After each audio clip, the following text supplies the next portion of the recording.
અત્યારે કલે જાવ 6:40 થઈ છે, તમે જોઈ શકો છો 6:40 થઈ ને આપણે હીરાસર ઇન્ટરનેશનલ એરપોર્ટ રાજકોટ આંતરરાષ્ટ્રીય હવાઈ અડ્ડા, આ ઇંગ્લિશમાં, આ ગુજરાતીમાં.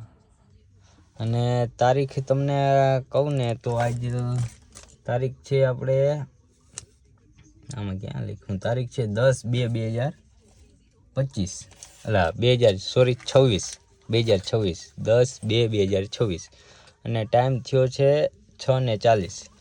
ને હીરાસર આજ આપણે ટેક્સીવાળા ભાઈઓ માટે એટલું મંદું છે ને ભાઈ કે ગાડીઓના થપ્પા લાગ્યા, થપ્પા એમ સમજો ને. આ તો અંદરનું, આમ પાર્કિંગ એ અહીંયા આગળ ફૂલ છે અને એમાં પિકઅપ પોઈન્ટ એ ફૂલ છે, તમે જોઈ શકો છો. પિકઅપ પોઈન્ટ, ડ્રોપ પોઈન્ટ બે ફૂલ. અને બારોબાર હાઈવે ઉપર આપણે જે પટ્ટો છે ને પાર્કિંગનો એ ફૂલ. એટલે આજે એટલો મંદીનો માહોલ છે ને કે વાત જવા દો. એમ તમે જોઈ શકો છો કાયદેસર ગાડીઓના થપ્પા લાગ્યા, થપ્પા. તો હાલો આજ માટે આપણું એટલું, મળીએ કાલે નવા વ્લોગમાં. જય દ્વારકાધીશ.